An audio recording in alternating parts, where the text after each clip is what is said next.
प्रतिगमन किन भयो संसद विघटन भएपछि म केही तथ्य पहिला राख्न चाहन्छु। पहिलो चरणमा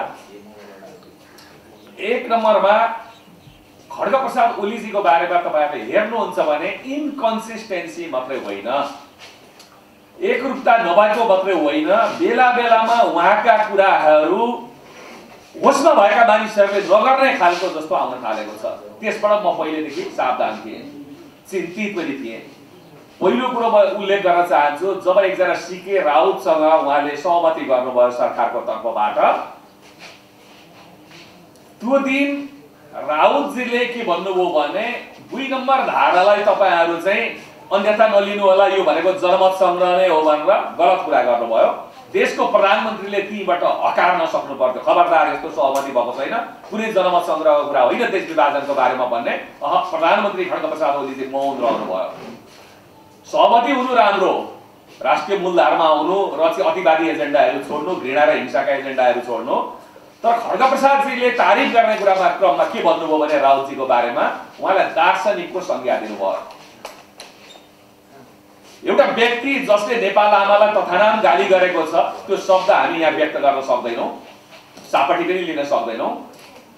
एउटा व्यक्ति जसले पहाडी मूलका महिलाहरूको बारेमा तथानाम टिप्पणी गरेको छ, जुन हामीले अहिले चर्चा गर्न शोभनीय हुँदैन, के ती दर्शन शास्त्रका विचारहरू थिए भनेको खड्गप्रसाद ओलीजी सनकको भरमा बोल्नुहुन्थ्यो। तर 2/3 प्रधानमन्त्री भनेर नेपाली समाजले कहिलेकाहीँ इन्टरटेन गर्यो, त्यसैको मूल्य पनि आज हामी तिर्दैछौँ। दोस्रो, खड्गप्रसाद ओलीजीले, म अलिकति पृष्ठभूमि यहाँलाई भन्दैछु, खड्गप्रसाद ओलीजीले अचानक एक दिन घोषणा गर्नुभयो कि भारतको अयोध्या नक्कली हो, अयोध्या चाहिँ नेपालको थोरीमा पर्दछ भन्ने। त्यो महाको हावादारी कुरा थियो। भारतसँग हाम्रा अरू असहमति छन् भारतीय संस्थापनको बारेमा, त्यसको बारेमा मैले चर्चा गर्न चाहन्न। उहाँले थोरीका मान्छेहरूलाई फोन गरी बोलाएर थोरीमा राम जन्मेका हुन् भन्न लाउनुभयो, जबकि थोरीकै मानिसहरू के हामीले सुनेको कुरा थियो भने राम जन्मेको चर्चा मैले सुनेको थिइनँ, त्यो राष्ट्रिय एजेन्डा पनि थिएन। थोरीमा राम र सीताका प्रसङ्गहरू जोडिएका छन्, माटाका भाँडाहरू भेटिएका कुराहरू छन्, तर राम जन्मेको कुरा त्यहाँको कोही पनि मान्छेबाट हामीले सुनेका थियौँ। देशको प्रधानमन्त्रीले सत्रशिल्ली कुरा गरेपछि देशको शिर निउरिँदै गयो। त मैले इन्टरभ्यूहरुमा भनेको थिएँ पहिलो कुरो, यो संसद विघटन गर्दैछन्।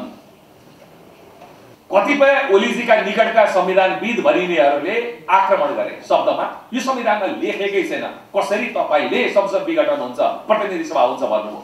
मैले भने मलाई पनि थाहा छ, यो संविधानमा प्रतिनिधि सभा विघटनको ग्राउन्ड छैन, संविधानले परिकल्पनै गरेको छ अति भवितव्यको अवस्थामा बाहेक संसद विघटन हुँदैन, प्रतिनिधि सभा विघटन हुँदैन। तर सन्की मान्छेले जे पनि गर्न सक्छन्। म होइन भने मैले टेकेको धरातल पनि म समाप्त गरिदिन्छु, म संसद पनि समाप्त गरिदिन्छु। उहाँ त्यो मुद्रामा अगाडि बढ्नु भएको छ भनेर मैले बारम्बार सञ्चार माध्यमहरूको ध्यान आकर्षण गराएका थिएँ। अहिले पनि तपाईहरुले युट्युबमा मैले दिएको टेलिभिजन अन्तर्वार्ताहरू हेर्नुहुन्छ भने ती टेलिभिजन अन्तर्वार्ताहरूमा लोकतन्त्रलाई कोबाट खतरा छ भन्दा सरकारको स्वेच्छाचारिताबाट छ भनेर क्याप्सनमै लेखेर अहिले पनि त्यो इन्टरभ्यूहरू देख्न सक्नुहुन्छ। अब किन यो सनकको भरमा उहाँले यसको पछाडि अन्तर्राष्ट्रिय राष्ट्रिय तर्क यो धारा जोड्यो होला नि, यो कारण यो केही पनि छैन। सनकको एउटा मान्छेले संयम गुमाएपछिको यो सनकको परिणाम हो। सन्की मान्छे देशको प्रधानमन्त्री या राजनीतिमा रहन योग्य छन् कि छैनन्, बहस त्यो पनि हो।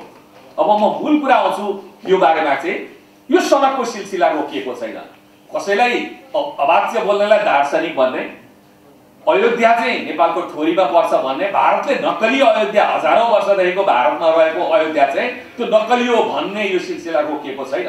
केही अगाडि उहाँले संसद विघटन हुनु अगाडि उहाँले टिप्पणी गर्नुभएको थियो, नेपालको विकास देखेर विश्व चकित छ भन्ने कुरा मैले एउटा लेख नै लेखेको थिएँ। सनकको श्रृङ्खलाको यो तेस्रो चौथो अभिव्यक्ति हो। अस्तिका दिन भर्खरै विघटन भइसकेपछि 18 गते मैले उहाँको टेलिभिजनमा आफैले सुने, म बुटवलमा थिएँ, एउटा कार्यक्रममा भाग लिन गएको। उहाँले फेरि भन्नुभएको छ नेपालको प्रगति देखेर अन्तर्राष्ट्रिय समुदाय चकित छ। यो भन्दा हावादारी कुरो संसारमा केही पनि हुन सक्दैन। हो, ओलीजीका केही कुकर्मका कारणले अन्तर्राष्ट्रिय समुदाय चकित छ।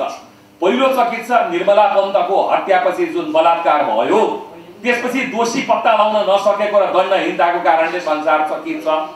सम्झना विकको बलात्कारपछि हत्या भयो, तर त्यो बलात्कारी जो थियो त्यो मान्छेले पहिला पनि एउटी चेलीलाई बलात्कार गरेको नाबालिगलाई र त्यहाँ चाहिँ दलकै मान्छेहरू प्रशासन बसेर चाहिँ मिलापत्र गरेर छोडिएको रहेछ।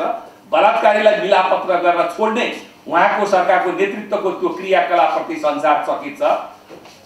संसार कोभिडसँग जुधिरहेको थियो, त्यो बेलामा ओम्नी यतिदेखि लिएर भ्रष्टाचारमा लिप्त कात्रोमा पनि कमिसन खाने उहाँहरूको चरित्रका कारणले संसार चकित थियो। मजदुरहरू 700 किलोमिटर भोकभोकै हिँड्न बाध्य भए, संसार चकित थियो। कोभिड आक्रान्त भएको बेला उहाँका कारणले गर्दा, उहाँको गलत नीतिको कारणले गर्दा किसानहरू मल नपाएर हाहाकार थिए, संसार चकित थियो।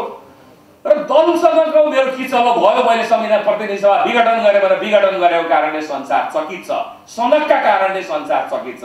ल मलाई देखाउनु संसारमा आज सपने नेपालको विकास र प्रगतिको कारणले कुन अन्तर्राष्ट्रिय समुदायको कुन देशको मान्छेले चकित भएको भनेको छ। सनकको एउटा सनकमाथि नेकपाले नियन्त्रण गर्न सकेन। त्यसले जति ओलीजी जिम्मेवार हुनुहुन्छ त्यति नै पुष्पकमलजी, माधवजी र झलनाथजीहरू पनि जिम्मेवार हुनुहुन्छ। उहाँको झगडा भनेको यो मूल्यको लागि झगडा थिएन, सत्ताको भागभण्डाको लागि झगडा थियो।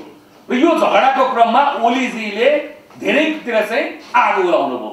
राष्ट्रपति महोदयको बारेमा पनि हामीले भनेका छौँ, उहाँले सुराकीको काम गर्नुभयो, खड्गप्रसादजीको सरकारको सुराकी।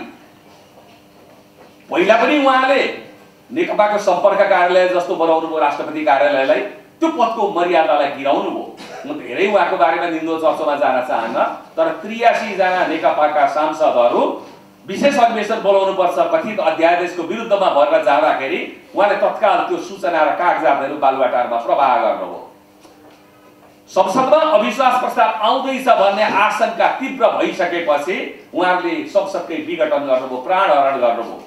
जहिले पनि ओलीजीले स्वतन्त्रता समृद्धिका लागि बाधक भयो भनेर स्वतन्त्रताको घाँटी ढाक्ने प्रयत्न गर्नुभयो, प्रेसमाथि नै प्रहार गर्नुभयो, हरेक नागरिकको टेलिफोनहरू ट्याप गर्न सकिने प्रावधान सहितका विधेयकहरू ल्याउनुभयो संसदमा, 1 दर्जन भन्दा अगाडि विधेयकहरू। त्यसैले त्यो स्वतन्त्रता विरोधी चरित्रमा उहाँले के गर्नुभयो, पहिला त आफ्नो पार्टीलाई पनि छोड्नु भएन, दोस्रो संसदलाई पनि छोड्नु भएन, तेस्रो संविधानलाई पनि आगो लगाउनु भयो, छोड्नु भएन। उहाँले हरेक मर्ममा प्रहार गर्दै हुनुहुन्छ र गैर संवैधानिक कार्यको सिलसिला नेपालमा प्रारम्भ भयो। यो संविधानले परिकल्पना गरेका 5 वटा कुराहरू म फेरि भन्न चाहन्छु। 1, बहुमत प्राप्त दलको नेता चाहिँ प्रधानमन्त्री हुने, त्यो हुन सकेन भने 2 वा 2 भन्दा बढी दलको नेता प्रधानमन्त्री हुने, त्यो पनि हुन सकेन भने लार्जेस्ट दल ठुलो दलको नेतालाई प्रधानमन्त्रीमा आमन्त्रण गर्ने, विश्वासमत हासिल गर्नुपर्ने, त्यो पनि हुन सकेन भने जसले विश्वासमत हासिल गर्न सक्छ जस्तो लाग्छ मेजोरिटी त्यसलाई दिने, त्यो पनि भएन भने सरकारको सिफारिसमा प्रतिनिधि सभा विघटन गरेर मध्यावधिमा जाने बाहेक संसद विघटनको कुनै पनि प्रावधान छैन। खड्गप्रसादजी भन्नुहुन्छ 64% मसँग छन्, विश्वासको मत किन लिनु भएर 64% छन् भने ती सबै हावादारी कुरा हो। संसद विघटनसँगै चुनावको घोषणा भएपछि सरकार स्वतः काम चलाउँछ संसारभरि नै, तर काम चलाउ सरकारले उहाँले लाग्छ 3/4 चुनाव जिते जस्तो मन्त्रीहरू नियुक्त गर्दै हिँड्नुभयो, यो उल्लङ्घनको सिलसिला हो।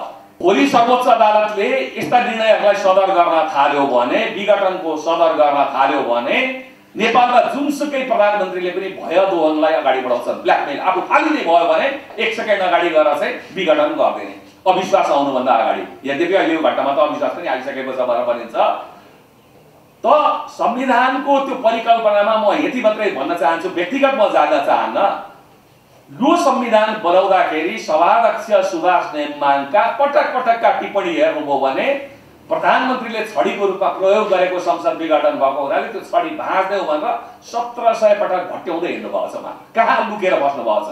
नेपालको संविधान जुन बन्यो कमजोर भनेर कतिपयले भने पनि कतिपयले आगो लगाए कालो संविधान भनेर आज उनीहरू संविधानको आत्मा डाल्यो भनेर सडकमा संविधानको रक्षाको लागि उत्रिएका छन्। यो सुखद सन्देश हो।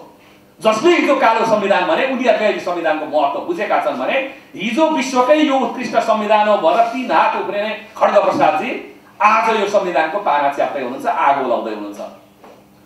2 मा हेर्नुहोस्, यदि यो प्रतिनिधि सभालाई विघटनलाई अदालतले सदर गर्यो भने कथम कदाचित नगर्ला, गर्यो भने जातीय अतिवाद नेपालमा बौरिन्छ। दोस्रो त्यो रिक्ततामा क्षेत्रीय अतिवाद फेरि नेपालमा बौरिन्छ। म त्यसको व्याख्या गर्न चाहन्न। तेस्रो कुरो विप्लव प्रवृत्ति जुन छ, हिंसात्मक प्रवृत्ति, यो संविधान प्रतिनिधि सभा विघटनपछि ज्यादै नै हौसिएको हामीले देख्न थालेका छौँ।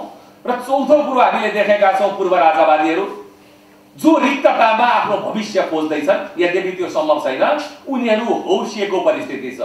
पाँचौं नेपालको सुरक्षा निकाय र सेनाको कुरा गर्नुहुन्छ भने नेपालको सुरक्षा निकाय र सेना बिस्तारै बिस्तारै सङ्कटकाल लाएर पनि विरोधीलाई दमन गर्ने बाटोमा जुन चाहिँ खड्गप्रसादजी सपना देख्दै हुनुहुन्छ, यो सरकारको माध्यम भएर सेनालाई तान्ने खड्गप्रसादजीको अभिष्ट छ, षड्यन्त्र छ र सेनालाई विवादमा तान्ने प्रयत्न हुँदैछ। र छैटौं कुरो, हिजो भारत र चीनको बीचमा नेपाल क्रीडास्थल थियो, आज सङ्घर्ष स्थल भएको छ।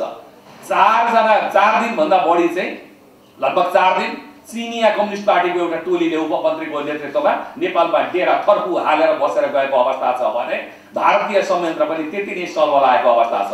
जननिर्वाचित निकाय ध्वस्त भएको अवस्थामा र राजनीतिक रिक्तता भएको अवस्थामा सबै खेल्नेहरूले ठाउँ पाउँछन्। र मैले पहिला पनि भने यसरी उत्तर र दक्षिणको तानातान हुँदा हाम्रा हातहरू चुडिएर जान सक्छन्। हेर्नु, एक साथ खड्गप्रसादजीको एउटा सनकको परिणाम देशले के बोल्दैछ भन्दा देशलाई गृह युद्धमा खड्गप्रसादजी धकेल्दै हुनुहुन्छ। यसको मूल्य कसले तिर्ने? प्राप्त उपलब्धिहरू थिए, गणतन्त्रलाई उहाँ दाउमा लाउँदै हुनुहुन्छ र दुःखका साथ मैले भन्नुपर्छ गणतन्त्रप्रति वितृष्णा पैदा गर्ने काम खड्गप्रसादजीले गर्नुभएको छ। किन भयो संसद विघटन भएपछि म केही तथ्य पहिला राख्न चाहन्छु। त्यसैले ऋषिजीले जुन प्रश्न सोध्नुभयो राजनीतिक निर्णय हो भन्नु कोही पनि छैन। अदालतमा मुद्दा लाग्छ, राष्ट्रपतिको बारेमा पनि लाग्छ, किन यसकारणले राजनीतिक निर्णय कुनै पनि लाग्दैन भन्नुभयो। युवराज र पछि राजा सुरेन्द्रको सडकमाथि लगाममा आउन नसक्दा जङ्गबहादुर अवैधानिक तवरमा गयो देश भने अर्को जङ्गबहादुरको अभ्युदय भयो।